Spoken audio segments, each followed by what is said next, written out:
Lumayas ka! Matinding kahihiyan ka sa pamilyang to.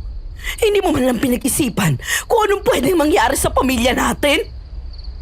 I'm sorry, Ma. Hindi ko po sinasadya. Huwag niyo naman gawin sa akin to. Onta, may bumukha ka bang hindi sinasadya? Lumayas ka na at maghanap ka ng matitirhan mo. Wala akong anak na kasing dumi mo. Ma, wala na ako ibang mapupuntahan, Ma. Please, Ma. Wala akong pakialam. Kung gusto mo, doon ka sa bundok. Mamuhay ka na mag-isa sa kubo ng Lola Deli mo. Pero dito, ayoko na, Laura. Ayoko nang makita ang pagmumukha mo sa pamamahay na to. Isa kang malaking kahiyan. Disgrasyada. Paano na ako ngayon?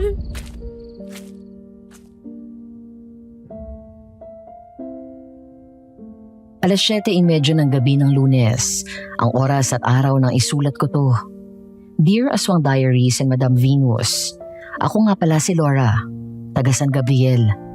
Medyo matagal-tagal na rin yung panahon simula nang makinig ako rito sa channel nyo at ang isa sa mga paborito kong kwento ay ang dalagang sinagip ng 2 binatang aswang. Tuwang-tuwa ako sa dami ng natutunan ko. Nalaman kong hindi lang pala ako yung may kakaibang karanasan sa buhay tungkol sa mga aswang. Kaya naisip ko, bakit hindi ko rin ibahagi ang kwento ko? Sana magkaroon ng tsansang mabasa niyo po ang sulat kong ito at mai-ere dito. Gusto ko po kasing mapakinggan niyo rin ang kwento ko. Para sa karamihan, ang salitang aswang ay bahagi lang ng kwento ng mga matatanda. Karaniwang sinasabi tungkol sa kanila ay mga masasamang nilalang ng gabi na kumakain ng tao para mabuhay. Pero kailanman ay hindi napatotohanan. Isa rin ako sa kanila. Yung naniniwala na hindi totoo ang mga aswang. Pero mula nung itinakwil ako ng pamilya ko dahil hindi ako pinanindigan ng lalaking nakabuntis sa akin, doon ko napagtantong totoo nga talaga sila. At hindi lang yun basta-basta. Dahil ang kwento ng buhay ko ay tungkol sa pagpapakasal ko sa pinuno ng mga aswang.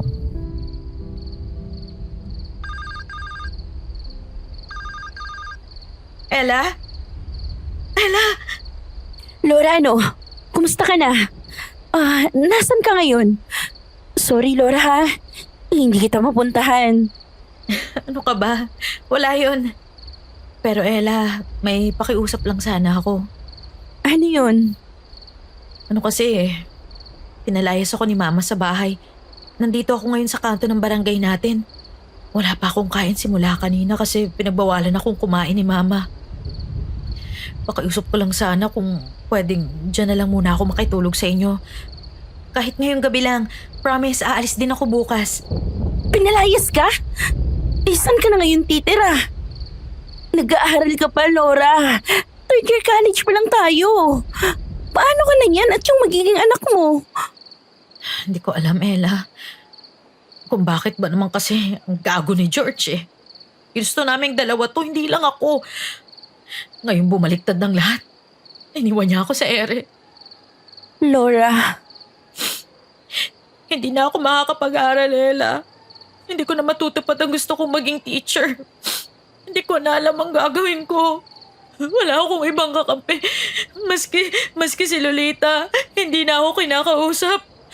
Akala ko siya yung magiging kakampi ko sa pamilya namin kasi kapatid ko siya. Pero hindi eh. Kung ano yung sinabi sa akin ni Mama, yun din ang sinunod niya. Kaya eto, mukha akong palaboy ngayon. ay.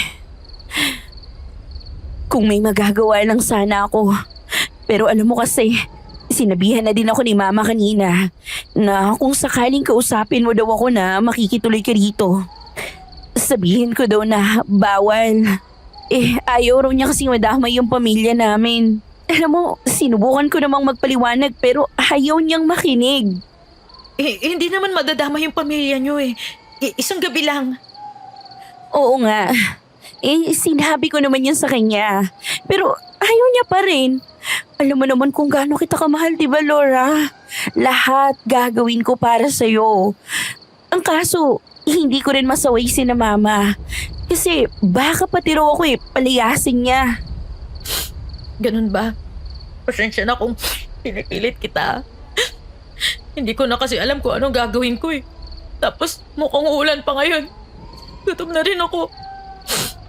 Salamat na lang, Ella. Maghahanap na lang ako ng matutulugan. Sandali, nasan ka? May pera ako ngayon dito. Sige, pupuntahan kita para makakain ka. Tatakas na lang ako rito sa bahay. Magpapaliwanag na lang ako kay mama pag uwi ko ng bahay. Laura, pasensya na kung ito lang yung magagawa ko sa ngayon. Hindi, ayos lang. Salamat. Nandito ako ngayon malapit sa karinderya ni na Aling Marites. Pasensya na talaga kung nadamay ka pa rito, Ella. Ano pang silbi kong kaibigan kung di kita tutulungan? Babawi ako, Laura. Sige na. Salamat ulit.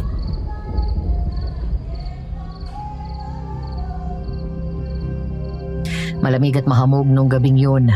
Amoy na amoy ko rin yung mga ulam na lalong nagpapakalam sa sikmura ko. Awang-awa ako sa sarili ko, Madam Venus. Pero naiintindihan ko na kasalanan ko rin kung bakit nandoon ako sa sitwasyong yun. Tulad ng mga nagpakatanga sa pag-ibig, nagmahal lang din naman ako. At alam kong minahal din ako ni George. Pero hindi ko inasahan na tatalikuran lang pala niya ako. Kaya naman mag-isa kong hinarap ang problemang dalawa kami ang gumawa.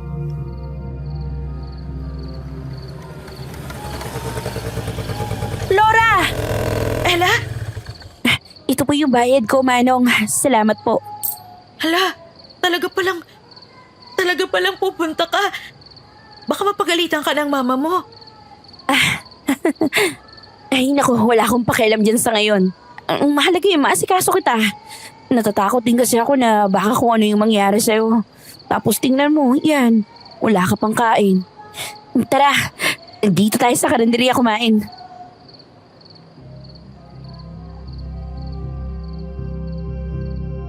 Hindi ako nakapagsalita ng mga oras na yon, pero sa loob-loob ko, malaki ang pasasalamat ko na meron akong kaibigan tulad ni Ella.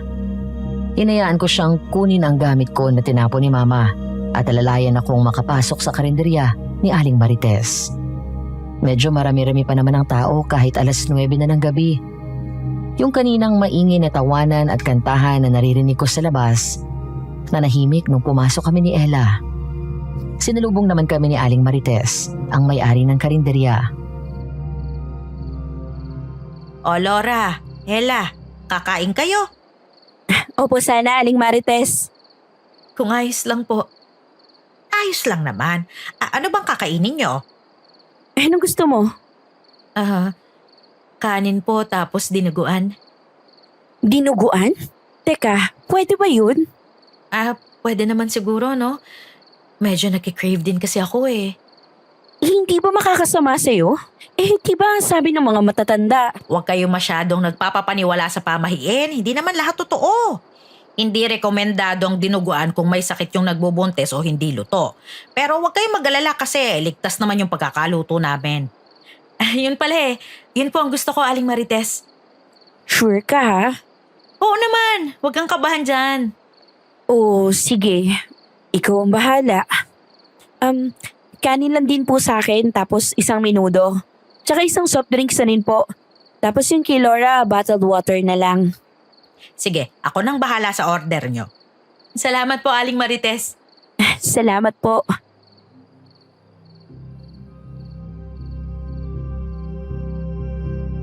Naiwan kaming dalawa na tahimik, pero ramdam na ramdam ko yung mga titig ng mga tao sa loob ng karinderyang yun. Naiintindihan ko na. Konservative ang mga tao doon. Lahat sumusunod sa tradisyon. Lahat ay may sari-sariling paniniwala. Lahat may prinsipyo. At ako yung bumali doon. Hindi ko naman sila masisisi kung katulad ng pamilya ko, marumi na rin ang tingin nila sa akin. Pero nakakalungkot lang. Kasi alam kong walang ibang makakatulong sa akin noong mga panahon na yon, kundi ang sarili ko.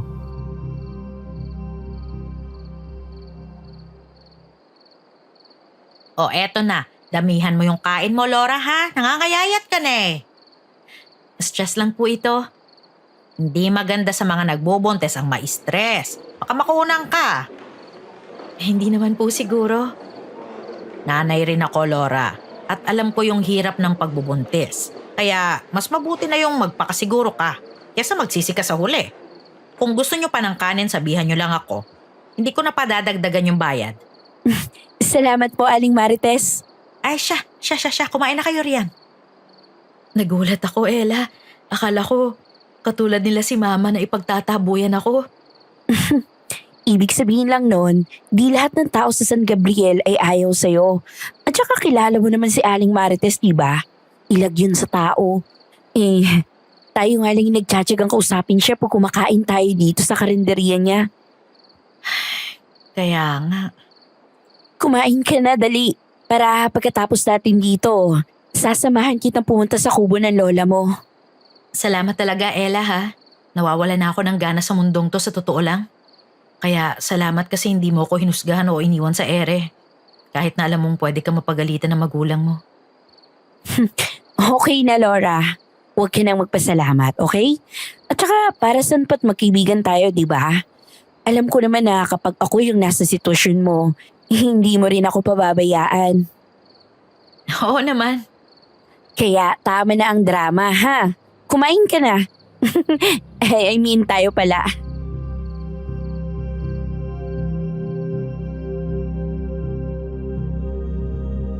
Ganado akong kumain noon kahit ramdam ko yung mga tingin sa akin at bulungan.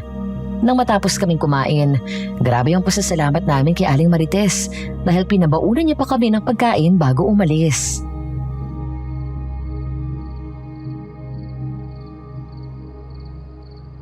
Saan na tayo ngayon? Hindi ko nga rin alam eh.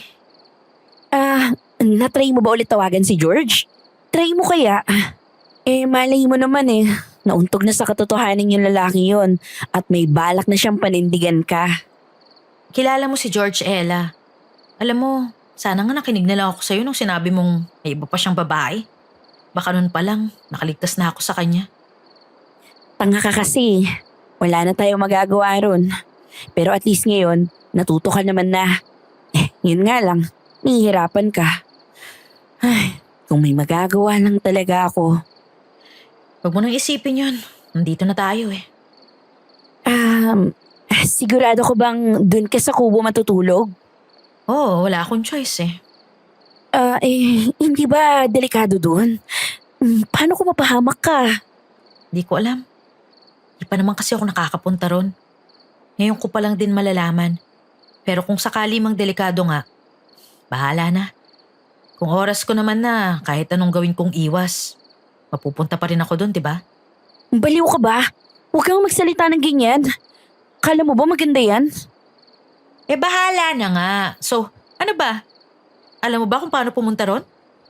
Oo, sasakay tayo sa tricycle. Tara, hatid mo na ako sa sakayan. Kahit ako na lang pumunta. Pero pera muna ako ng pamasahe, okay lang? Bayaran ko na lang kapag nakabalik na ako dito sa barangay natin. Sasamahan kita. Delikado. Babalik din ako rito agad pag na siguro kung okay ka naman doon. Tara na.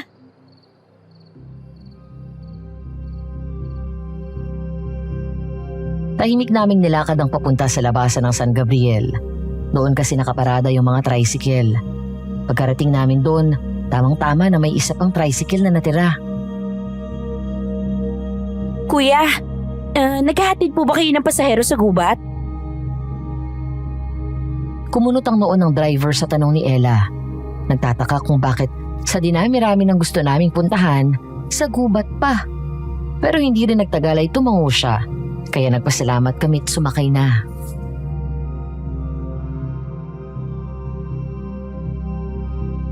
Paano kaya ako maliligo dun? May batis naman yata. Pero yung pagkain mo or pagluluto, Di ko nga rin alam eh.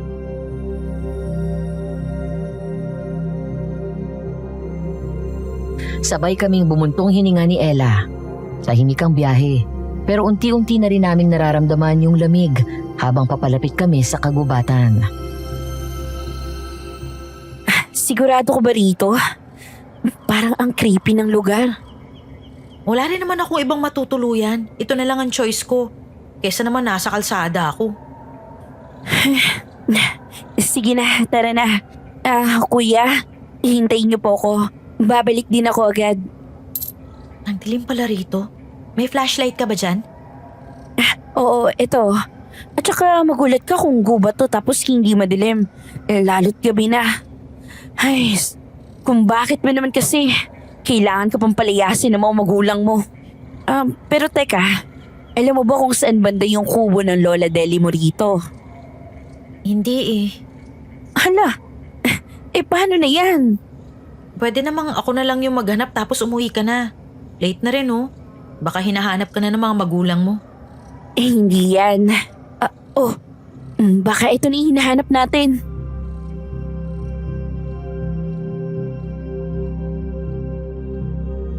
Hindi ko alam kung saang parte na yon ng kagubatan. Pero natagpuan namin yung kubo sa gitna. Medyo may kalakihan ito. Pero tama lang para sa isang tao. Sabay kaming lumapit ni Ella. Dinig ang pagtapak namin sa mga tuyot na dahon. Nang buksan namin ang kubo, madilim. Kaya tinapatan ni Ella ng flashlight ang paligid.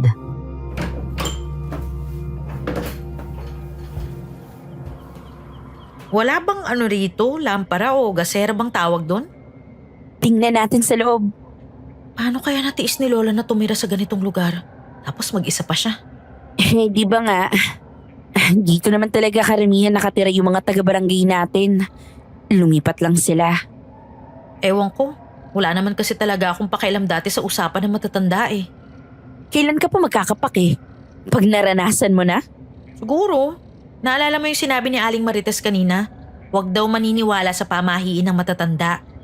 Mabuti na yung sigurado. At saka diba yung kapatid niya na dating albularyo ng barangay natin, naputulan ng dila kaya hindi na nakakapagsalita.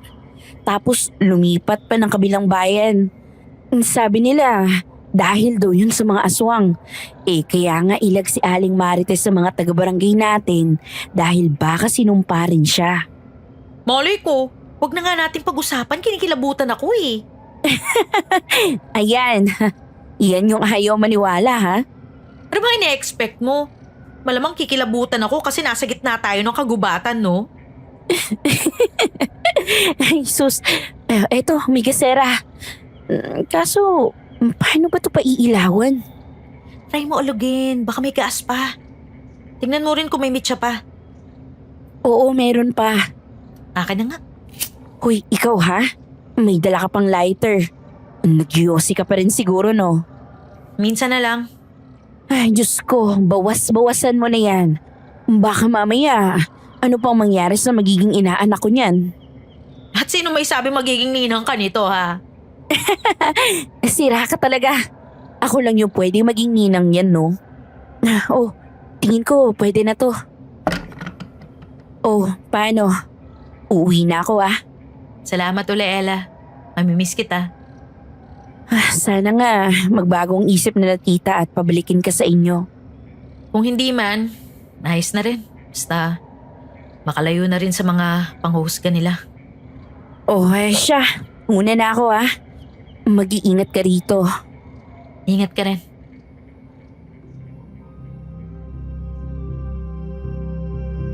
Tahimik ang paligid nang makaalis si Ella. Ginamit ko yung gasera para tingnan ang buong kubo. May maliit na lamesa, may baul na pwedeng lagyan ng damit, may single bed na may nakatuping kulambo at may 2 bintana. Okay na to. Sinara ko ang mga bintana, pinatong ang gasera sa tabi ng kama tapos humiga. Inayos ko yung kulambo kahit wala naman akong balak talagang matulog. Di ko rin alam kung paano. Ano yun? May pusa ba rito? Hindi na ako gumalaw. Pinakinggan ko lang yung mga tunog na naririnig ko. Ilang segundo lang tapos nawala. Kaso nakarinig naman ako ng yabag ng paa sa mga tuyong dahon sa labas. Mabagal. Paikot. Siguro hayop lang yun. Huwag ngayon. Pagod na ako.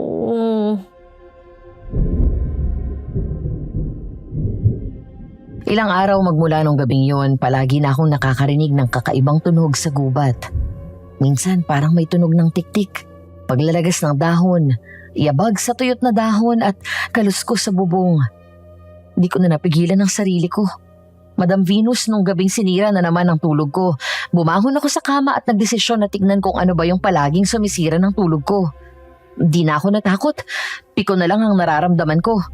At nang buksan ko yung pinto ng kubo, doon tumambad sa harapan ko ang isang lalaki. Makisig, matipuno, maputi at gwapo.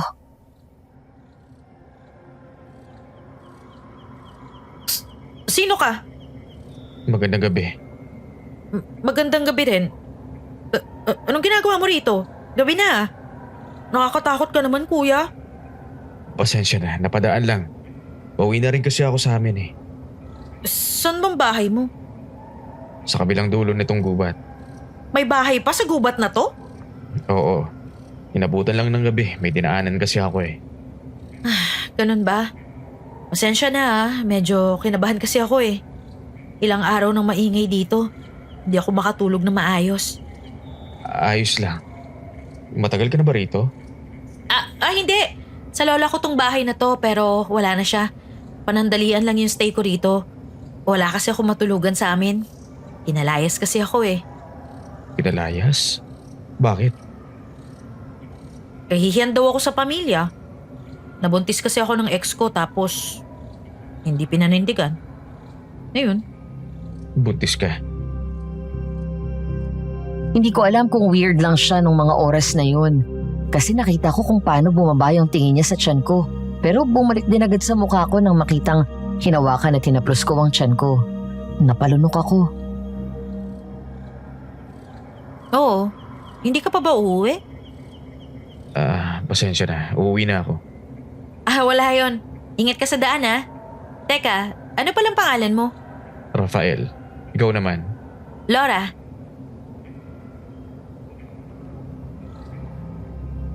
Nagising ako sa malakas na ihip ng hangin at yung bintana na parang binubugbog ng ulan. Malalaki at malakas ang bawat patak. Kaya napabangon ako para sana piliting isara yung bintana nang marinig ko ang kaluskos ng daga na dumaan sa paanan ko. Dahilan para mapaatras ako at mapaupo. Shucks! Hayop! Congrats, Laura. Wala ka ng bahay, wala ka ng pamilya, tapos ngayon may daga ka pang kasama. Kailan ba matatapos ang pasakit na to?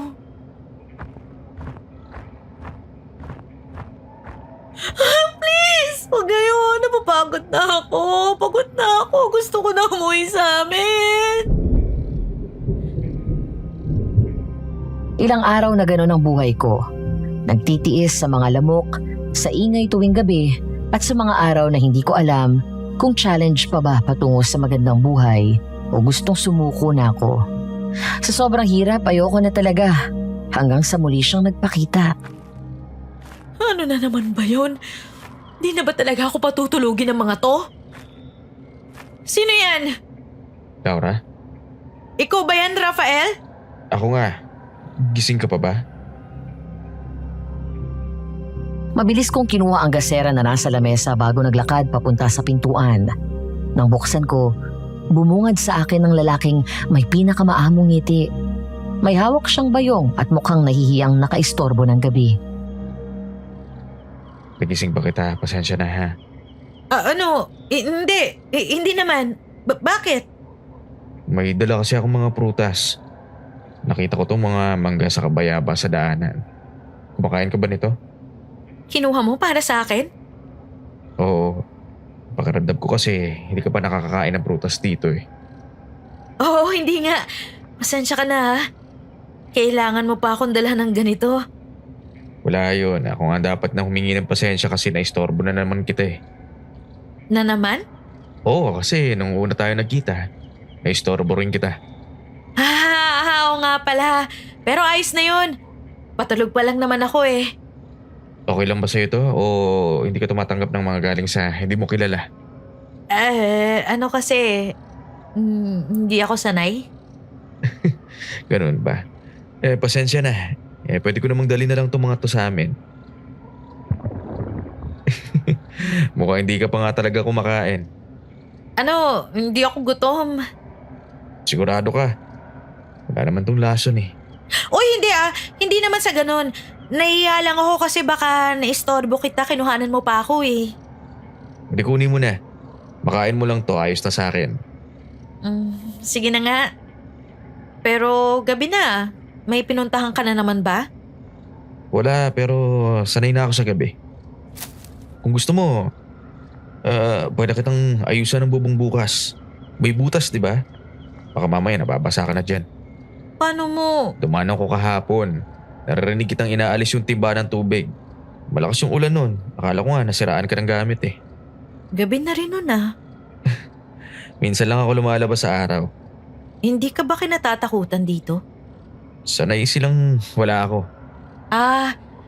Sige na, umuwi ka na. Baka anong oras ka naabutan dito eh. Sige, matulog ka na ha. Good night. Good night then, Rafael. Isang araw noon, Madam Venus, nagulat na lang ako nang nakarinig ako ng tunog ng martilyo. Parang nagpupukpok. Bumangon ako at nagmadaling lumabas ng kubo. Doon ko siya nakitang nag-aayos ng bubong.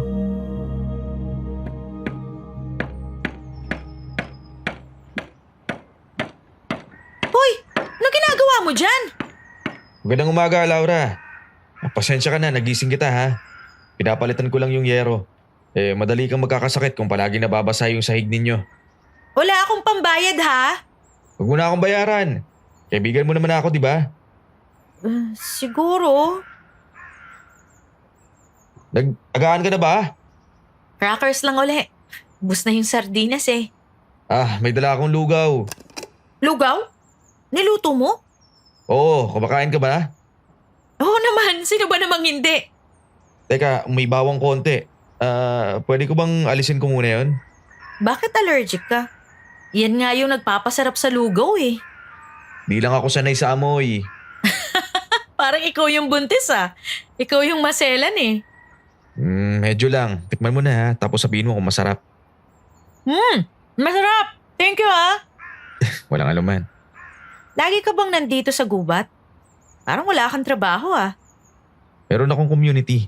Di lang ako tulad ng ibang tao. Anong ibig mong sabihin? Barangay ba? Barangay captain ka? Basta mahabang kwento.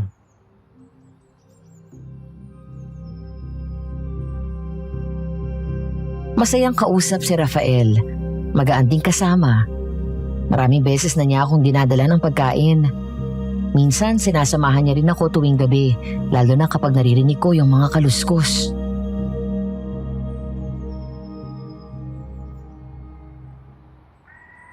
Ganito ba talaga sa gubat?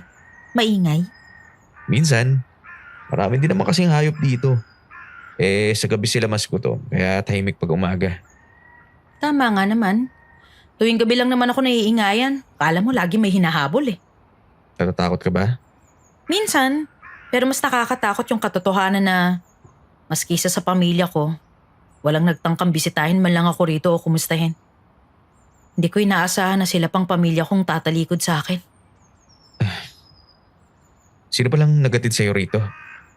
Yung kaibigan ko si Ella, Bakit parang di ko nakikita pumupunta dito? busy siya eh. Malapit na kasi yung pasukan. Lobat na rin yung cellphone ko. Wala namang kuryente rito. Kaya hindi kami makapag-usap. Ikaw, di ka ba mag-aaral? Paano kung buntis ako, di ba? Pwede naman yun ah. Marami naman siguro nakakapagtapos kahit buntis sila. How I wish. Kung hindi lang sana judgmental yung mga tao sa barangay namin, baka ngayon, 4th year college na ako. Teka, nasa na ba yung tatay ng anak mo? Ayun, gumagawa ng bago sa ibang babae naman. Rafael? Wala lang. Ang weird mo minsan. Ayos lang maging weird. Mas delikado yung mukhang normal. Touché. Minsan, mas mabait ang gubat kaysa sa mga tao. Bakit mo nasabi yan? Kasi ang gubat, kung titiran mo, tinatanggap ka. Di ka huhusgahan. Kahit gaano ka pa kakaiba. Bakit? Tinanggap ka rin ba ng gubat? Oo. Wala naman kasing ibang tumatanggap sa amin eh. Sa amin? Basta sa susunod, ikikwento ko.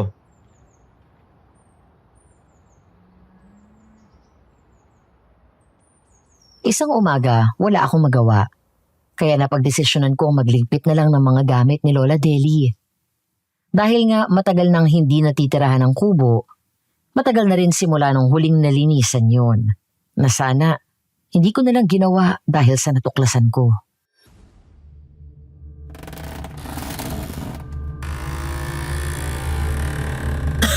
Ang dami yatang ipis dito. Kung may multo man dito sa kubo, sure ako ipis din siya. Hala, diary ba to? Anong pinagsasasabi mo dyan? Oy, loko ka! Hindi ka man lang kumatok? Gusto mo ba ako manganak nang wala sa oras? Well, surprise! Namiss kita, bawal ba yon? Ano ba kasing ginagawa mo? Sana man lang nagpasabi, no? Sorry na, bukas kasi yung pinto eh. So ayun, pumasok na ako. Ewan ko sa'yo, high blood din ako. Ay nako, wag mong iniiba yung usapan, girl. Ano bang pinagkakaabalahan mo rito? Wala. Mag-aayos sana ako kasi ang alikabok eh. Kaso binabahing ako. Tapos eto, may nakita akong notebook. Kay Lola yata. Halata naman no. Eh, siya lang naman mag-isa yung tumira dito. Buksan natin? Mamaya na yan. Asikasuhin mo muna to. Binilhan kita ng pagkain. Pang stocks mo. Sorry nga pala kung ngayon lang kita nadalaw ha. Ngayon lang kasi ako nakaluwag-luwag sa oras. Wala yun. Kala ko nga wala ka nang paki sa akin eh. Baliw, pwede ba yon? Kambal tuko tayo tapos pababayaan kita? Tinawanan ko lang nun si Ella. Alam ko naman kasing hindi niya ako pababayaan. Laking pasasalamat ko nga na siya yung naging best friend ko. Literal na sa hirap at ginhawa, magkasama kaming dalawa. Biscuit, crackers, tubig, bigas, mga pwedeng ulamin, yun ang dinala niya para sa akin. Tinulungan ko na siyang ayusin yon sa box na dala niya, nalalagyan ko raw. Pagkatapos ay umupo kami sa mesa para tignan ang notebook ni Lola. Adelina C. Revilla, 1967. Kubo ng Gubat, San Gabriel. Nakakatakot naman to. Agosto 21, may dumating na naman kagabi. Hindi ko nakita ang itsura, pero alam kong siya yun. Sinunog ko ang dahon ng sambong sa tapat ng bintana. Sambong? Pampaihi yun, di ba? Abay, ewan ko. Ano bang alam ko sa mga ganyan?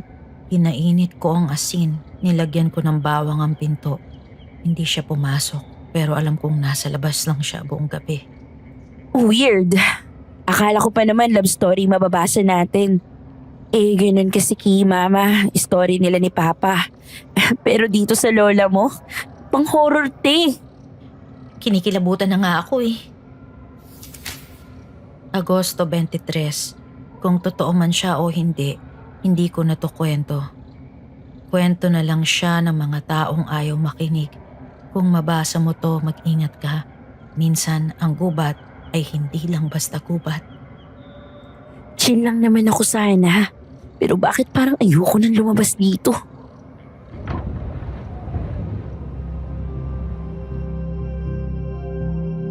Tinitigan pa namin yung huling page. Wala nang sulat. Pero may guhit ng punit. Parang may tinanggal o baka may ayaw nang sabihin. Sana grocery list na lang to. Eto pa oh. Huwag mong hayaang kainin ka ng gabi. Minsan, hindi ka na babalik kapag nalamon ka na nito.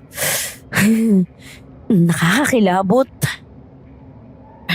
Hindi ko alam kung mas safe ba ako rito o mas madali lang akong pulutin kung sakasakali.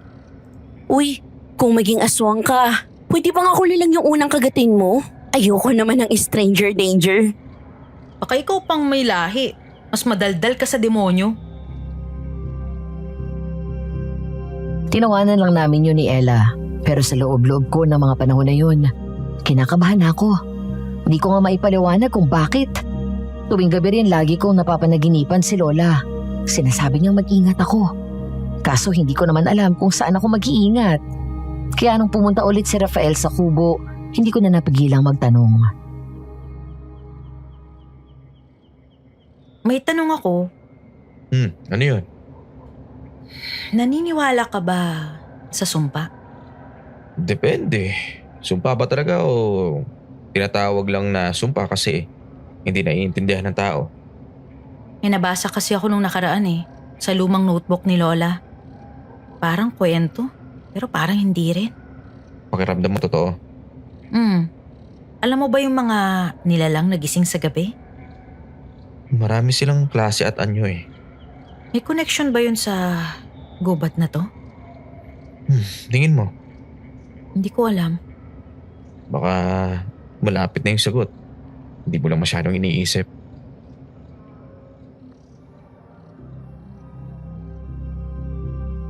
Hindi ko alam kung sinusubukan niya lang akong takutin o kung may gusto siyang sabihin na hindi pa niya kayang sabihin. Pero simula nung gabing yun, mas madalas ko nang marinig ang kaluskos tuwing gabi. Mas madalas ko na rin mapanaginipan ang mga mata ni Lola. Parang may gusto siyang sabihin, pero di ko malaman kung ano. Akala ko gutom na gutom ako, pero hindi ko pa rin pala to kayang ubusin. Dinalan lang kita ng pwedeng itago kahit na hindi malamig yung panahon. Nalapit nang mag-expire yung sardinas kaya ito, sinabay ko na rin. Baka expired na nga, tapos trip mo lang akong patayin kapag nakain ko. Kung gusto kitang patayin, di sana hindi sardinas ang gagamitin ko. Valid? Rafael, pwede kang umupo. Hindi ako nangangain ng tao, no? Ayaw lang kitang istorbohin. Wala siya. Hindi ka istorbo. Isa ka nga sa mga dahilan kung bakit di ko pa sinusunog tong kubong to sa inis May silbi naman pala ako. Bakit ba lagi mo akong pinupuntahan dito? Hindi ka ba napapagod na lagi mo na lang akong pinagsisilbihan o dinadala ng kung ano-ano? Hindi naman. Natutuwa nga ako kapag kinakausap kita Ang gaan mong kasama. Napapatawa mo ako. At saka mukha kasing kailangan mo rin naman ng kausap. Siguro nga. Ganon ba ako kalungkot sa tingin mo? Oo. Pinakwil ka tapos tinalikuran ka pa ng mga taong akala mo aalalayan ka. Nakakalungkot nga yun. Buti ka pa marunong makiramdam. Minsan nahihirapan na rin ako Sa totoo lang, kung hindi kita nakilala, baka binalik ko na kay Lord yung buhay ko. Pagod na ako. Tapos, lumalaki na rin tong tiyan ko. Di ko alam kung paano siya palalakihin. Natatakot ako kasi nakikita ko kung gaano kasakim yung mga tao sa panahon ngayon. Buti nandyan si Ella. At ikaw, kayo yung nagpapagaan sa buhay ko. Pareho tayo. Ramdam ko na wala nang say-say yung buhay ko. Alam mo, buti nga dumating ka rito sa gubat Hindi ko hiniling, pero binigay. Sa tingin mo, ano kayang purpose ng lahat ng to? Hindi ko alam. Hindi ko rin sigurado. Pero isa lang ang masasabi ko. Masaya akong nakilala kita, Rafael. Ako rin, Laura. Salamat kasi niyaan mo ako makilala ka. Wala ka bang pamilya? Meron, pero iba silang mag-isip Parang ako rin. Di ko alam kung bakit mas matimbang para sa kanila yung pangalan nila kesa sariling anak nila. Hayaan mo, nandito naman ako. Kung gusto mo, pwede tayo maging pamilya. Bakit hindi? Bakit nga pala paborito mo yung dinuguan? Ilang araw nang yun ang pinapaluto mo Cravings, comfort food? Hindi ko rin alam. Masarap kasi Bakit? Bawal ba sa'yo? Hindi ko kinakain yun. Religious reasons? Sabihin na lang natin na sanay na ako sa lasa ng dugo. Okay. Huwag kang magalala, hindi ako baliw. Hindi naman agad yun ang iniisip ko, no? Ayos lang yan. Minsan, mas okay nang hindi mo agad malaman ang lahat ng bagay. Dahan-dahan lang. Ewan. Sanay na akong biglaan lahat. Parang biglang sipon. Hindi mo man lang mararamdaman, nandyan na pala. Ganon din yung pagbagsak ko sa buhay. Parang kinabukasan lang. Wala na lahat.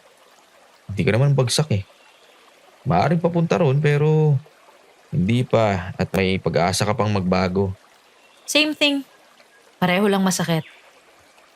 Alam mo ba, Karamihan sa atin, pinipiling maging halimaw. Hindi dahil yun ang gusto nila, kundi yun lang ang natitirang paraan para hindi ka kainin ng mundo. Parang ako lang. Hindi ka naman halimaw, Laura. Pero pakiramdam ko, ganun ako eh. Sa mata ng pamilya ko, sa mata ng barangay, sa sarili ko minsan. Ang halimaw ay yung tipong pag tumingin ka sa salamin, hindi na ikaw yung makikita mo. Pero kahit ganun, alam mo ikaw pa rin yun eh. Hindi ko alam. Parang araw-araw, hindi ako nawawala sa sarili ko. Kung ganun, gabi ka dapat. Kasi ang gabi, hindi kailangang makita para lang masabing totoo. Pwede ka pala minsan. May mga gabi lang talaga na hindi tahimik. Kaya kailangang mas mag-ingay para hindi ka kainin ng isip mo. Rafael? Hmm. Salamat ha. Para sa naman yan. Kasi minsan lang yung katulad mo na kahit sobrang gulo ko ngayon, pakiramdam ko okay pa rin ako. Hindi mo kailangang maging ayos para manatili ako. Nandito lang ako palagi kahit maging magulo ka pa.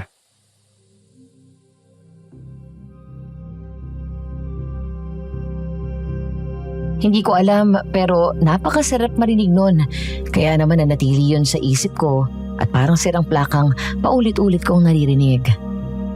Isang madaling araw, may narinig akong kakaibang tunog at kalabog sa pinto ko. Rafael? Ikaw ba yan? Takot na takot ako ng mga oras na yon, Madam Venus. Wala akong ibang kasama kundi sarili ko lang. Wala rin naman akong mahihingian ng tulong dahil wala namang malapit na bahay sa akin. At sa totoo lang, doon ako unang nag-overthink na baka totoo yung mga kwento ng matatanda. Baka nga totoong may aswang. Lord, huwag ngayon. Ako lang po mag-isa. Rafael, alam ko, hindi mo ako naririnig pero sana nandito ka. Muling kumalabog ang pinto. Ng mga oras na yon, tinawag ko na lahat ng santo na pwedeng tawagin. Ang bilis ng paghinga ko at para akong malalagutan ng hininga. Sabi ko nga nun sa sarili ko, kung yun na ang oras ko, handa na akong ibigay ang sarili ko. Gusto ko na rin namang magpahinga dahil pagod na ako. Lord, sorry. Ma, Lolita, I'm sorry. Bumangon ako kahit nararamdaman ko na yung sakit ng tiyan ko. Tapos nalapitan ko yung itak na iniwan ni Rafael nung minsan siyang tumambay sa kubo. Ang sabi niya sa akin noon, para daw maprotektahan ko ang sarili ko. At saka ako lumabas ng kubo. Tahimik ang buong gubat. At tanging ingay ng mga kuliglig lang ang maririnig mo. Hanggang sa...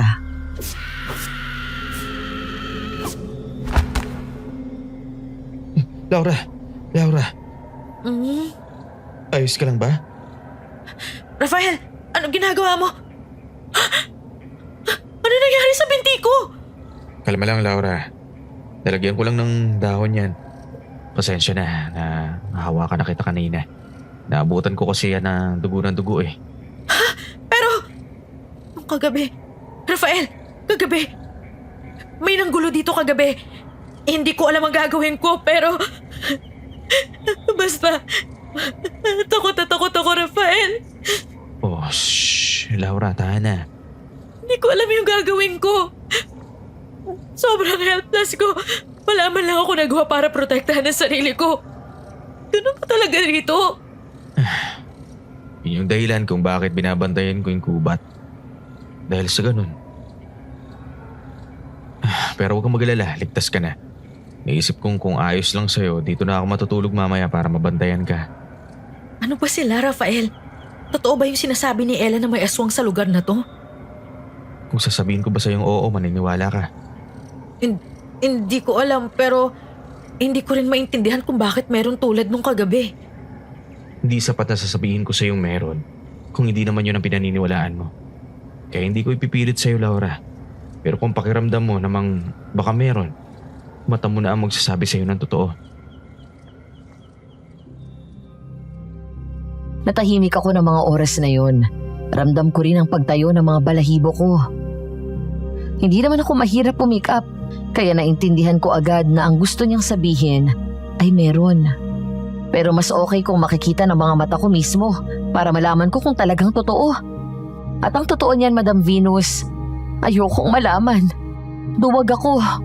Wala akong alam kung paano lalabanan o haharapin ang mga tulad nila once na nasa harap ko na sila. Pero hindi ko na lang sinabi kay Rafael. Kinagabihan, tinupad niya yung sinabi niya. Sa kubo nga siya natulog kasama ko. Sa sahig siya natutulog, banig ang sapin. Habang ako naman nakaupo sa mesa habang hawak ang dahon ng lagundi. Tahimik nung gabing yun, pero hindi ako makatulog. Hindi lang siguro ako sanay na may kasama. Pero natigilan ako dahil sa isang bagay. Si Rafael, tahimik at mahimbing na natutulog. Pero may kakaiba sa kanya. Kaya naman tahimik akong lumapit at umupo sa tabi niya. Doon kong napansin na malamig ang kamay niya. Hindi matigas kundi malamig talaga. Kaya lumapit pa ako, tinitigan siya sa muka.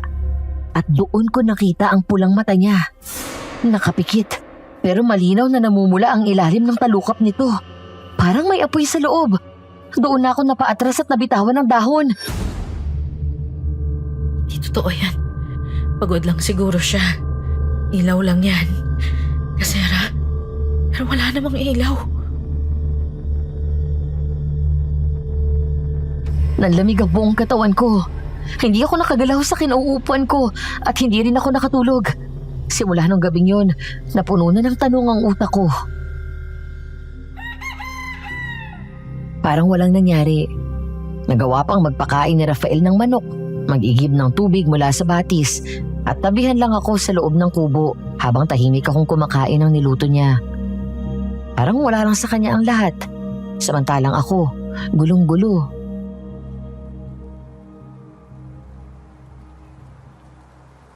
Masakit pa ba yung sugat mo? Medyo. Lalagyan ko ulit mamaya ng dahon. Salamat. May nararamdaman ka ba? Parang matamlay ka. Hindi ka naman mukhang may sakit. Wala, kulang lang siguro ako sa tulog. Kung gusto mong umidlip mamaya, babantayan kita. Kaya kung mapuyat ka palagi, lalo na dalawa na kayong pinangangalagaan mo ngayon. Hindi ako nakasagot agad, pero umiling ako. Ayokong matulog. Gusto kong manigurado na hindi ko mapapalampas ang kahit anong kakaiba sa kanya. Pero sa totoo lang, Madam Venus, pagod na rin ako. Noong hapon, naabutan ko siyang may pinupukpok na kahoy sa labas ng kubo. Kaya hindi ko maiwasang di puntahan.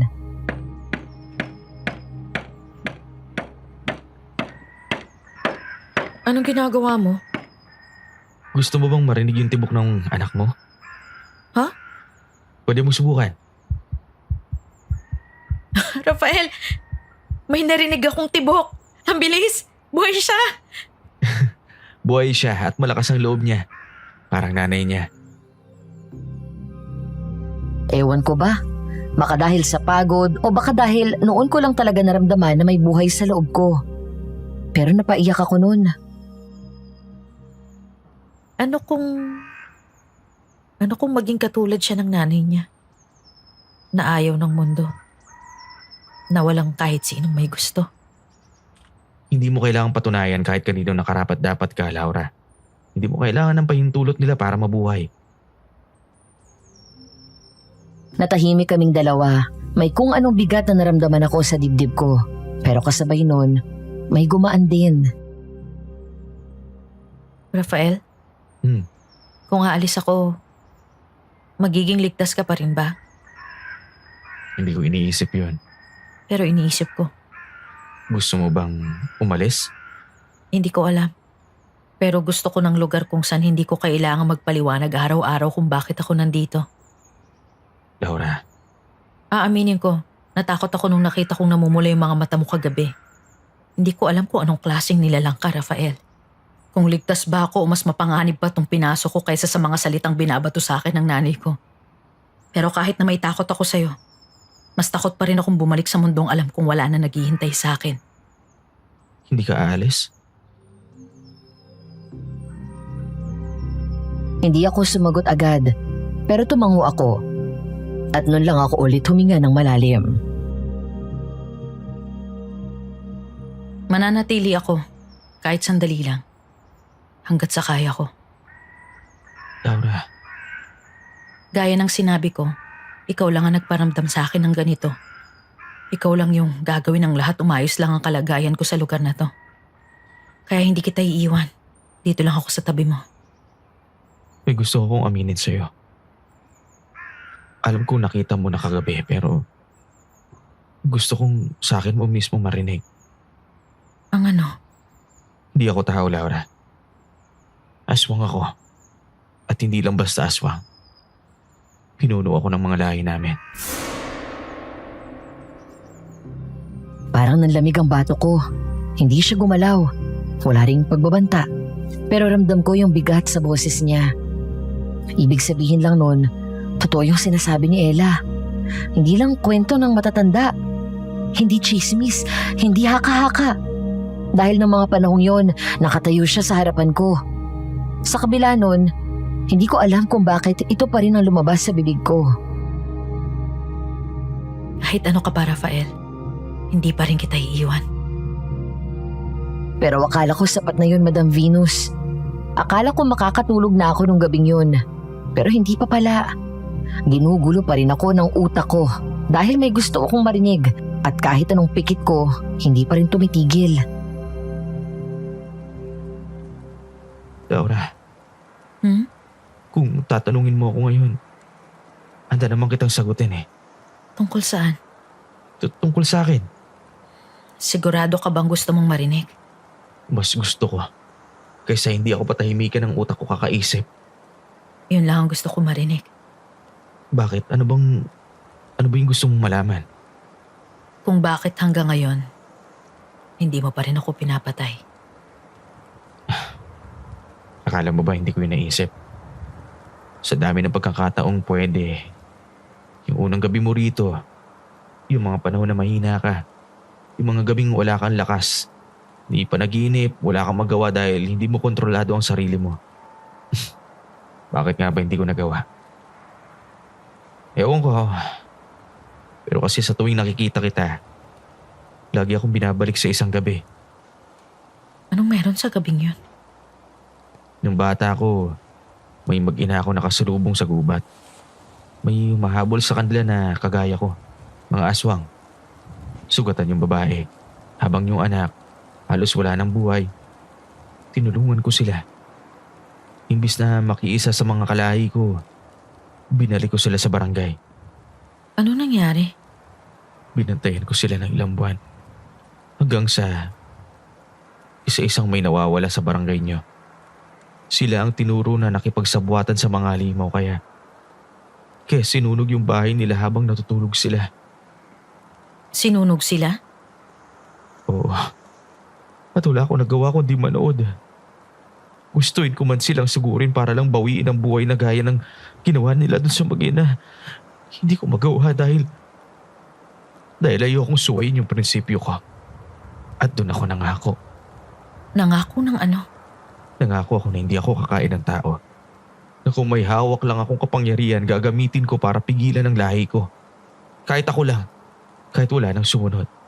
Kaya ka naging pinuno? Hindi. Dahil wala rin naman akong karapatang tumanggi. Dating pinuno ng mga aswang ang papa ko. At pinasa yun sa akin. Bago sila namatay, sinabihan ako ni papa na mga akong ipagpapatuloy ko ang lahi namin. Pero hindi ako nangako. Dahil alam kong ako rin naman ang lalabag dun eh. Kaya nang hinirang na ako, ang unang-una kong ginawa ay palitan ang batas namin. Na walang kakain sa mga tao. Kaya itong gubat, naging sagrado para sa lahi namin. Dahil yung mga hayop dito, yun lang ang tanging pagkain namin. Kaya ka ba laging nandito tuwing gabi? Kasi binabantayan mo ako? Alam ba nila? Oo. At nung isang gabi, ang unang warning nila. Paano ka? Baka ikaw ang puntiryahin nila. Hindi naman ako takot, Laura eh. Nangako rin ako sa sarili kong hanggat kaya ko poprotektahan kita. Pero Wala nang pero. At sana kung dumating ang oras na makita mo ko sa pinakamaitim kong anyo, sana maalala mo tong gabing to, maaalala ko. Laura.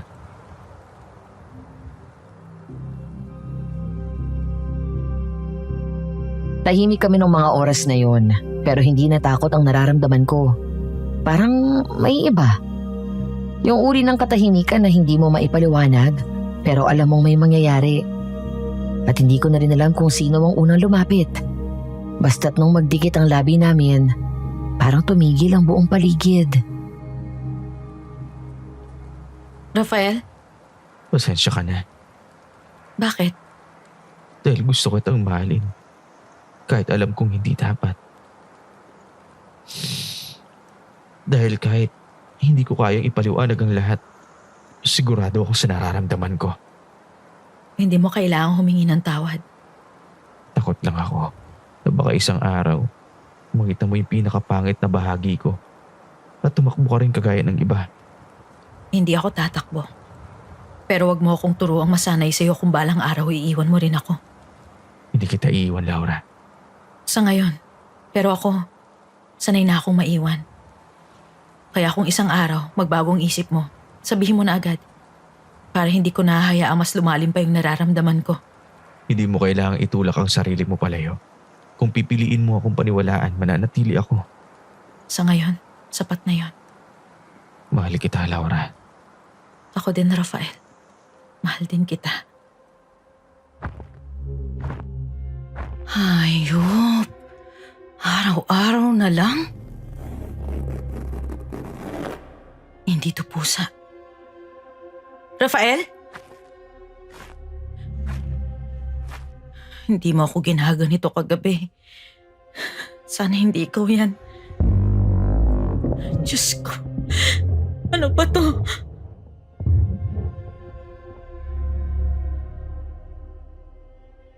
Akala ko sanay na ako sa gabi, Madam Venus. Pero yung ganun, alam kong hindi na yun bastang ingay lang. Para na akong kinukulong sa takot. Sumakto pang hindi ko kasama si Rafael. Laura. Hindi ikaw yun. Hindi ikaw yun.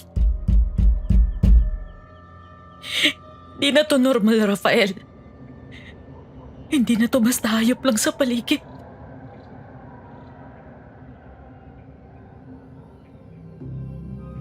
Hindi ako nakatulog nung gabing yun. Takot na takot ako na baka pag pumikit ako, hindi na ako ulit magising. Kaya nung pinuntahan ako ulit ni Rafael pagtapos ng gabing yun, kinumpronta ko siya. Laura. Pumunta ka ba rito kagabi? Hindi. Nasa dulo ako ng ilog. May narinig ako. May kumagaya sa boses mo. Paramdam lang yan. Alam na nilang hindi ka bisita dito. Bakit? Ano bang gusto nila? Ako. Bakit ikaw? Kasi pinipilit kong baguhin ang batas. At alam nila ngayon, ikaw ang dahilan. Anong gagawin natin, Rafael? Huwag ka mag-alala hanggat nandito ako, ligtas ka. Pero paano ka? Kaya akong sarili ko, Laura.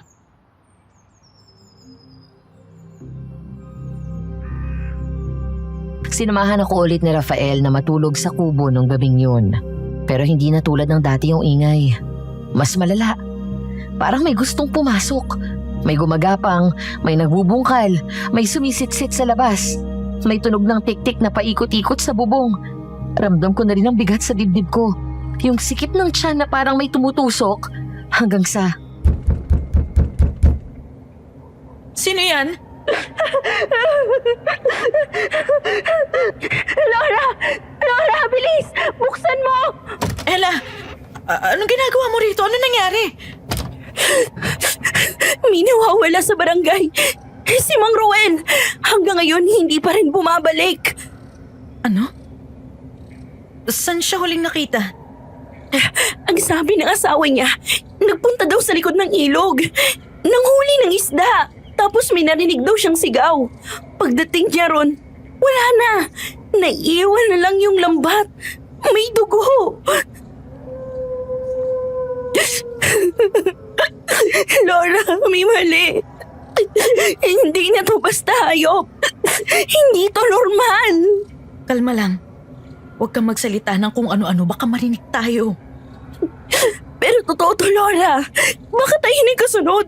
Baka tayo na yung kunin. Pumasok ka muna. Hindi safe sa labas. Kinakabahan na ako, Laura. Hindi ko na alam kung ano yung totoo.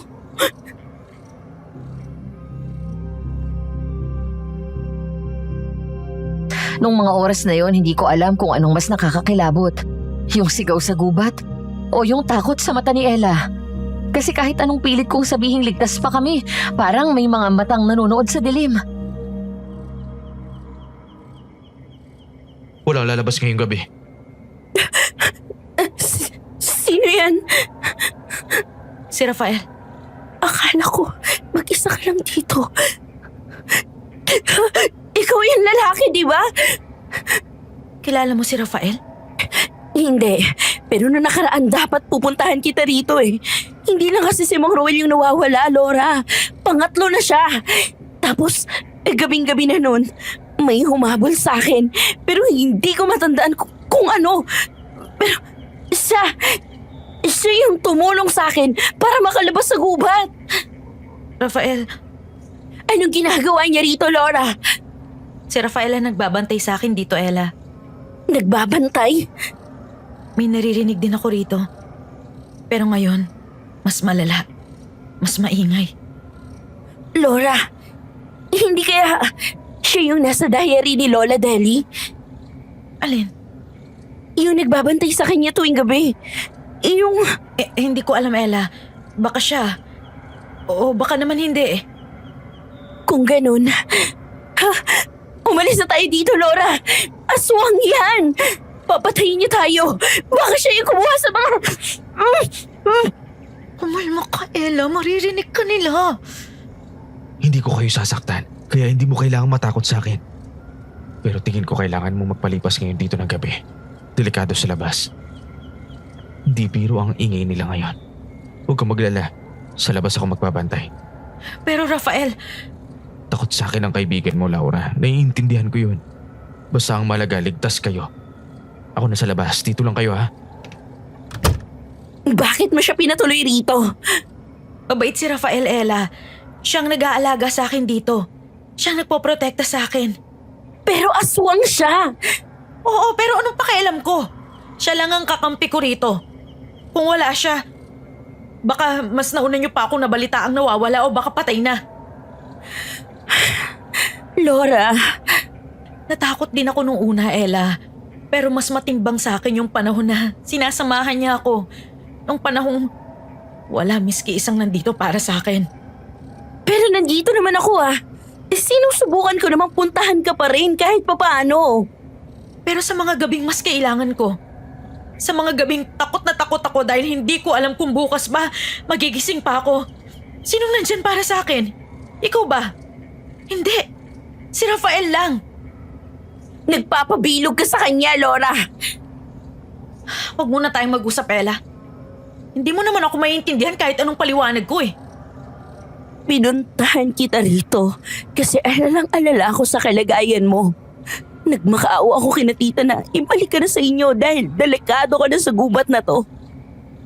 Tapos ganito, ito lang yung gagawin mo sa akin. Pinipili mo pa yung halimaw na yun kaysa sa pagkakaibigan natin. Ikaw lang ang nag-iisip niyan. Kung ganun, aalis na lang ako. Wala rin naman ako mapapala rito eh. Teka, delikado. Mas delikado kang kasama, Laura. Hindi na ikaw yung kaibigan ko. Saan ka pumunta? Aalis na. Hindi ko masikmurang makita siya. Delikado! Wala akong pakialam. Napaupo ako sa kahoy na upuan habang sunod-sunod na bumagsak ang luha sa pisngi ko. Hindi ko alam ang mararamdaman ko ng mga oras na yun, Madam Venus. Pero ang alam ko lang, hindi lang simpleng kaibigan ang nawala sa buhay ko, kundi kapatid rin. Alam ko namang hindi agad maiintindihan ni Ella ang sitwasyon ko dahil hindi naman niya nakasama si Rafael gaya ng pinagsamahan namin. Ang masakit lang ay yung tinalikuran namin ang isa't isa sa panahon na dapat magkakampi kami. Pagising ko, wala na si Rafael. Sobrang tahimik nung umagang yun. Hindi ko alam kung nakabalik ba ng maayos si Ella sa barangay. Hindi rin ako pinayagan ni Rafael lumabas dahil malaki na ang tiyan ko. Nung tumayo ako para sumilip sa pintuan, nagulat ako sa aninong dumaan. Sino yun? May dahan-dahang lumitaw mula sa likod ng puno. Matandang lalaki. Balbasarado, lukot ang muka. May hawak na tungkod. At ang pinaka nakakapagtaka, may pilat siya sa bibig. Parang may sugat na hindi na gumaling. Hindi siya nagsalita. Tumingin lang siya sa akin. Diretso. Para bang sinusuri ako. Pasensya na po. Kilala niyo ba si Rafael? Hindi siya tumango. Hindi rin umiling. Iniabot lang niya yung maliit na papel mula sa loob ng bulsa niya. Niluma na ng panahon. Parang pinunit mula sa isang luma at basang dyaryo. May sulat. Nanginginig ang kamay kong kinuha yon. May nawawala. Hindi hayop ang may gawa. Nanindig ang balahibo ko. Tumingala ako sa matanda. Pero hindi pa rin siya nagsasalita. Nang maramdaman niyang titig na titig ako sa sugat niya sa labi, marahan siyang tumango. Doon ko lang napansin, wala siyang dila. Kayo po ba si Mang Tomas? Nagangat siya ng daliri. Tumango. Isa. Dalawa. Tapos tinuro ang likod ng gubat. Inabot niya ulit ang isa pang papel mula sa bag niya. Larawan naman yun. Drawing. Bilog na parang gubat tapos may mga X. 3. 3 marka. 3 nawala. Ibig niyong sabihin, may susunod pa? Tumango siya ulit. Mas mabilis ngayon. Tapos tinuro ako. Tinuro ang paligid ng kubo. Tapos ang langit. Para bang sinasabing nagbabantay sila. Naririnig nila. Ano yun? Pero si Mang Tomas hindi natinag. Tinalikuran niya lang ako at umalis. Bago siya tuluyang mawala, nilingon niya ako. Matalim niya akong tinitigan. Tapos marahang tumango. Parang babala. Hindi ko pa rin siya kilala. Hindi ko alam kung ano yung mga pinakita niya. Pero isang bagay ang sigurado ako. Hindi siya lumapit para makipagkwentuhan. Lumapit siya kasi alam niyang may paparating. Laura, Rafael, saan ka ba galing? sa labas ng barangay nagbabantay ako. May kutob na kasi ako kagabi pa eh. May nakita ka ba? Hindi ako nakakita. Si Ella. Si Ella? Ano nangyari sa kanya? Nakita niya ako. Sinugod niya ako habang umiiyak. Galit na galit siya. Hindi ko na siya mapigilan, Laura. Si Lolita.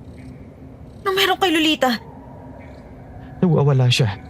Ang sabi ni Ella, huli siyang nakita sa palayan kaninang madaling araw. May narinig silang sigaw.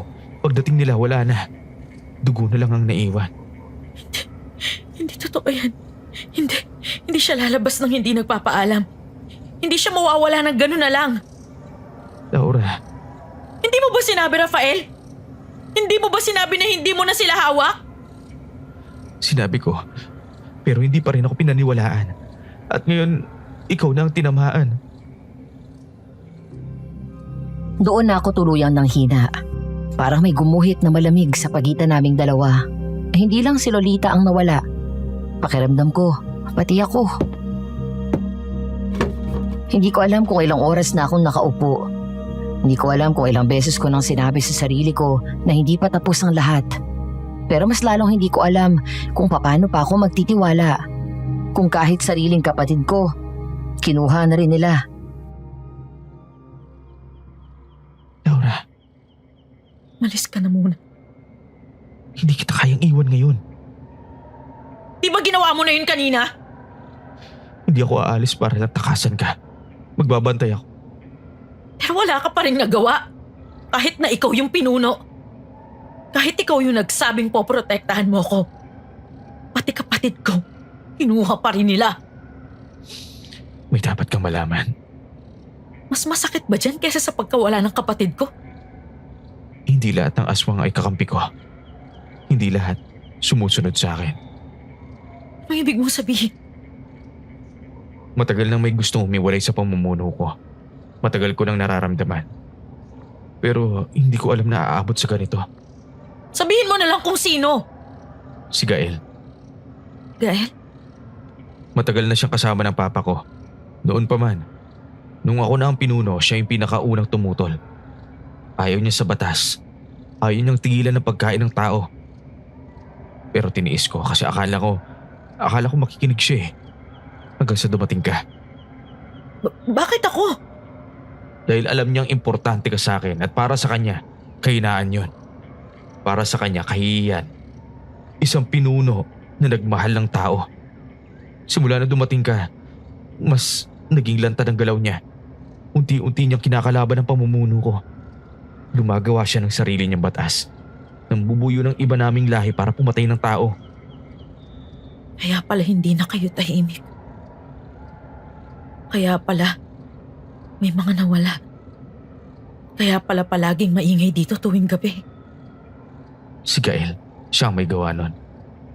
Hindi ko to sinabi para malinis ang pangalan ko. Gusto ko lang malaman mo. Hindi akong kalaban mo dito, Laura. Hindi ko alam kung anong mas nakakatakot. Ang malamig na plano ni Gael o ang ideyang kahit si Rafael hindi na kayang pigilan ang sarili niyang mundo. Kung alam mo may ganito, bakit hindi mo ako binalaan? Dahil umaasa ako matatapos to ng hindi nagkakasakitan. Pero nagkamali ako. Oo, nagkamali ka. Pero hindi pa huli ang lahat. Hindi ko alam. Hindi ko alam kung kanino pa ako kakampi. Lahat ng sandalan ko, parang nawawala isa-isa. Kung papayag ka, sumama ka sa akin. Hanapin natin si Gael para tapusin to. Pagkatapos naming mag-usap ni Rafael, lumabas ako. Hindi para tumakas, kundi para makahinga. Para lang makalayo, kahit sandali sa gulo sa loob. Pero kahit anong iwas ko, hindi talaga ako tinatantanan ng paalala. Sa may likod ng kubo nakita ko yun, isang bakas ng bagong dugo. Hindi ito galing sa akin. Sinundan ko ang bakas. Mula sa damuhan patungo sa mga ugat ng puno. Pababa, paikot, hanggang sa parang may dumaan, may gumapang, may dumukot. Sino yan?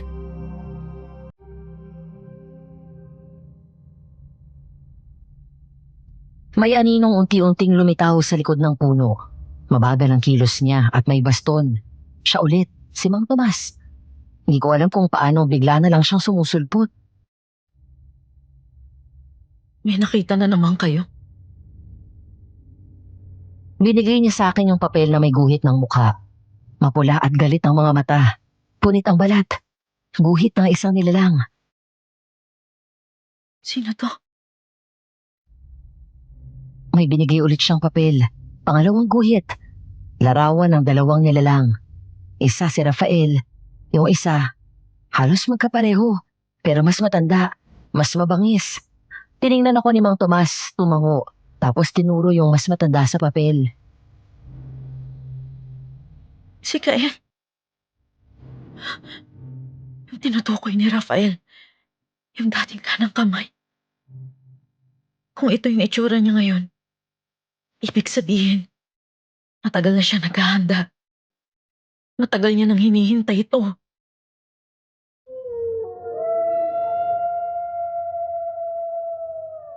Tumingin ulit sa akin si Mang Tomas. Matalim. Parang sinasabing hindi pa tapos. Hindi pa yon ang pinakamasama. Kailangan naming mauna bago siya.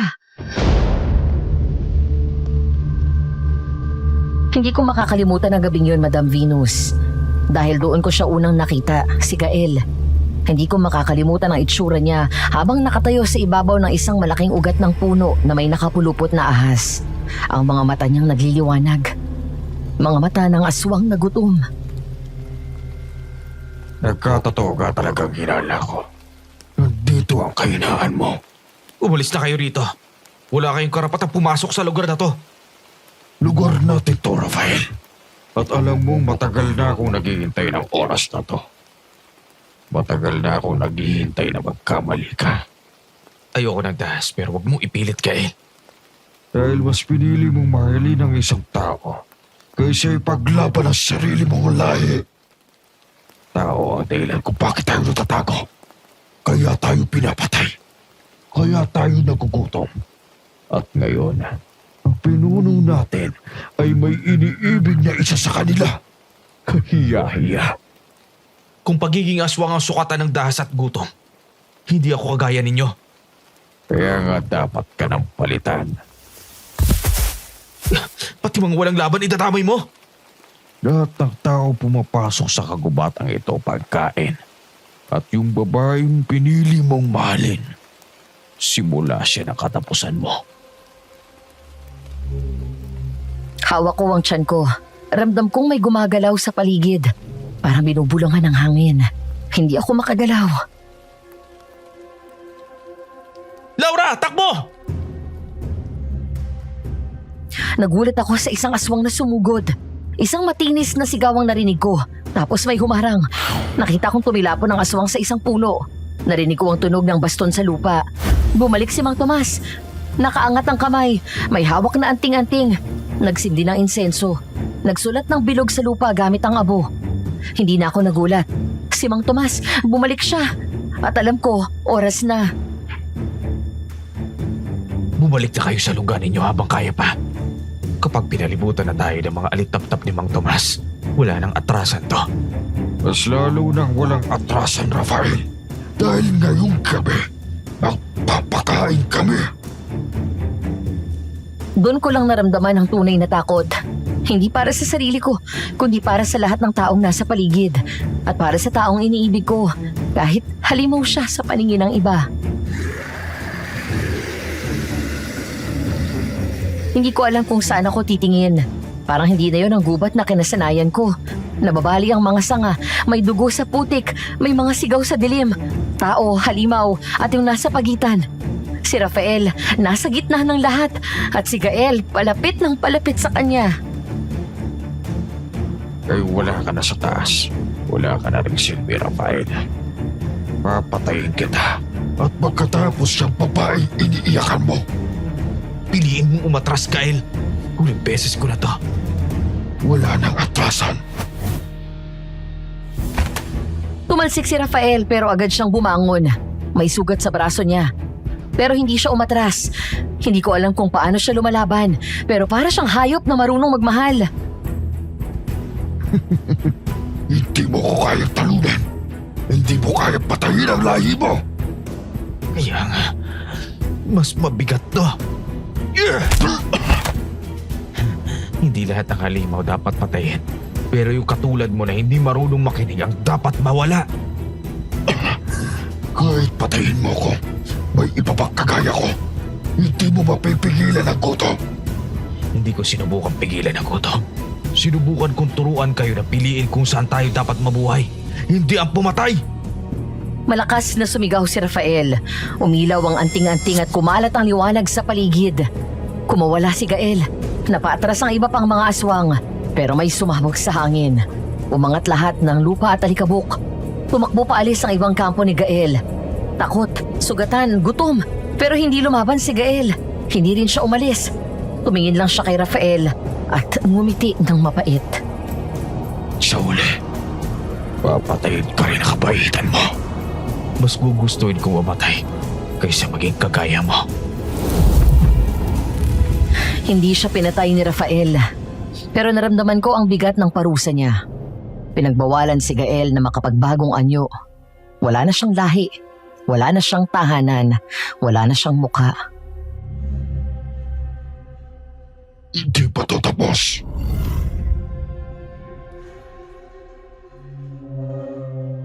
Nung gabing yon natapos ang digmaan.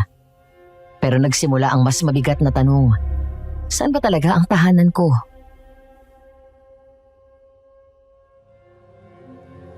Tahimik na ulit ang gubat, pero hindi na yon ang katahimikang kinagisnan ko. Tahimik kasi pagod na ang lahat. Tahimik kasi may nawala. Tahimik kasi may nagbago. Hindi ko alam kung saan ako pupunta, kung ano nga hanapin. Pero yung katawan ko, parang hinahatak palapit sa kanya. Sa dulo ng gubat ko siya nakita, basa ang damit. May dugo sa braso. Nakatayo lang siya sa gitna at walang imik.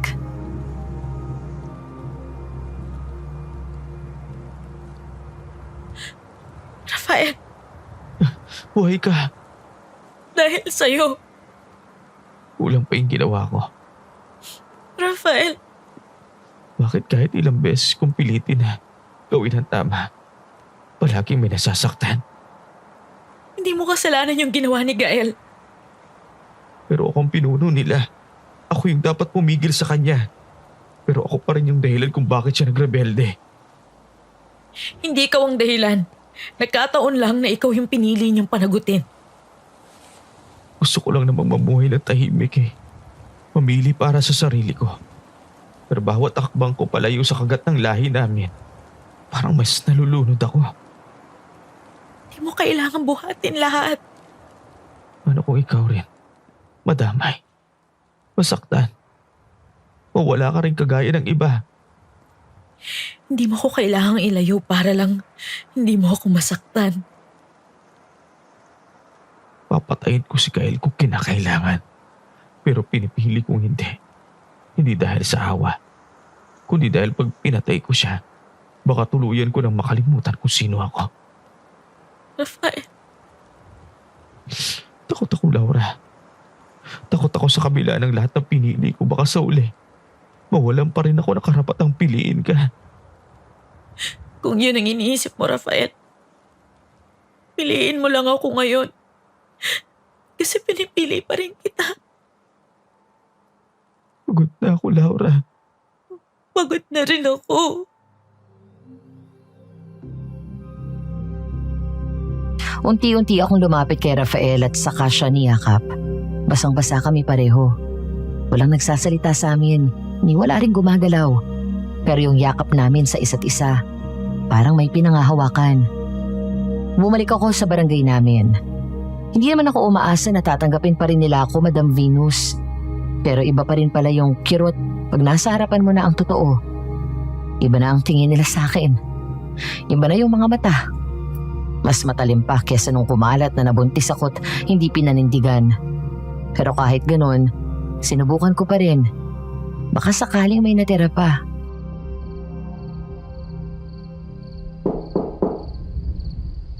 Ma, Anong ginagawa mo rito? gusto ko na pong umuwi, Ma. Sinabi ko na, Laura, di ba? Ayoko na makita ang pagmumukha mo eh.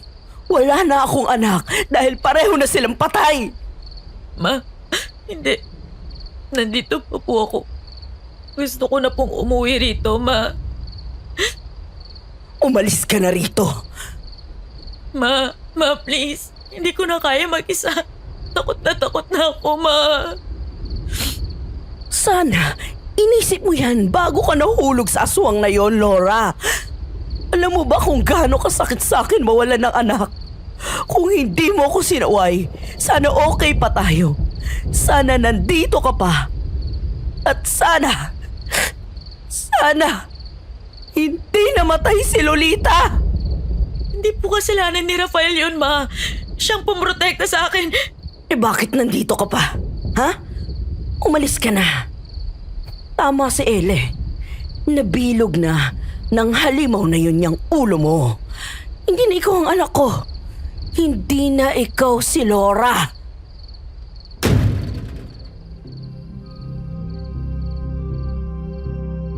Para akong binalik sa umpisa. Noong gabing itinakwil din ako dahil nabuntis ako ng walang ama. Ang kaibahan lang, kung hirap akong tanggapin noon, Madam Venus, ngayon, ang dali na lang. Hindi ko na nakausap si Ella dahil wala na ring tao sa bahay nila. Hindi ko alam kung umalis ba sa San Gabriel o nagtago lang. Alin man doon, ang mahalaga na lang sa akin, may babalikan ako noon. Dahil bumalik ako sa gubat, kung saan dama kong tanggap ako at hindi kailanman nahusgahan. At hindi ko kailangan mamilit ng kahit sino para mahalin ako.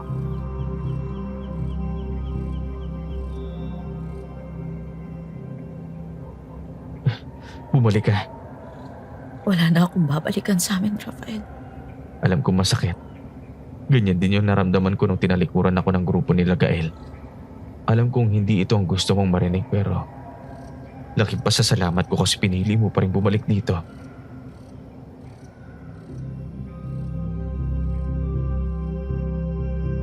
tumungo lang ako. Wala na akong lakas para magpaliwanag. Hindi ko rin alam kung ano bang dapat kong sabihin. Pero nung lumapit siya at iniabot ang kamay ko, parang biglang gumaan kahit papano.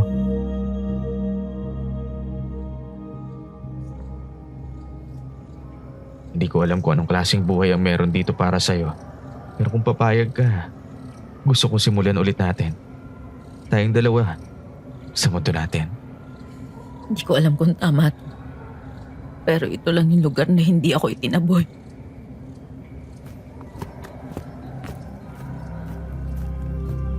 Dinala niya ako sa gitna ng gubat. May ilang mga nilalang sa paligid. Hindi na nagtatago. Tahimik lang silang nakatingin. May mga ilaw ng alitap-tap, mga dahong tinahip ng hangin. May isang matandang lumapit sa amin. Wala siyang sinabi. Pero may hawak siyang lumang tela. Iniabot niya ito kay Rafael. Tumango si Rafael, tapos hinawakan niya ulit ang kamay ko. Wala tayong simbahan. Walang bisita.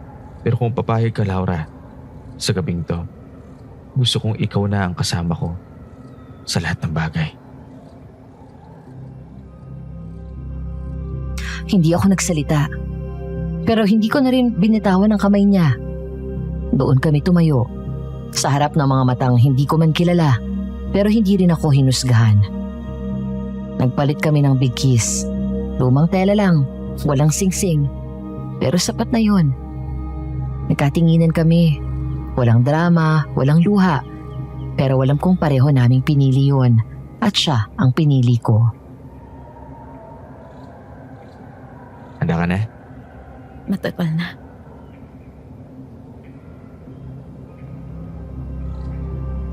Gabi na noon, nasa burol kami. Doon sa pinakatuktok ng gubat. Nakatingin ako sa malayo, sa mga ilaw ng barangay. Tahimik lang si Rafael sa tabi ko. Hawak niya yung kamay ko. At sa paligid namin, mga matang nagliliwanag sa dilim. Dati kinatatakutan ko sila. Pero naging bahagi na ako ng mundo nila. Hindi ako naging reyna. Pero doon, hindi ko kailangang humingi ng paumanhin para sa kung sino ako. O para sa kung sino ang minahal ko.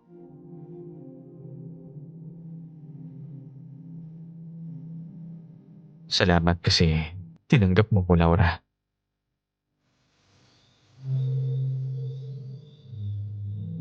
Dito na po nagtatapos ang kwento ko, Madam Venus.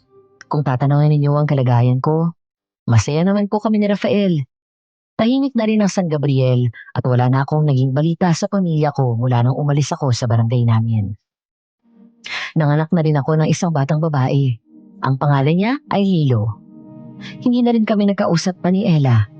Pero ayos na rin sa akin. Natutunan kong baka may dumadaan lang sa buhay natin para may matutunan tayo sa kanila. Si Gael, hindi na rin siya bumalik. Pero alam namin na baka naghihintay pa rin siya ng pagkakataon na hindi naman na darating. At sa mga nakikinig, sana may matutunan kayo sa kwento namin. Kung sakaling mapili ang kwento ko, may katanungan ako na sana'y masagot niyo sa comment section. Kung ikaw ako, saan ka uuwi? Sa mundong nagtakwil sa'yo? O sa lugar na pinili ka kahit hindi ka na karapat-dapat piliin?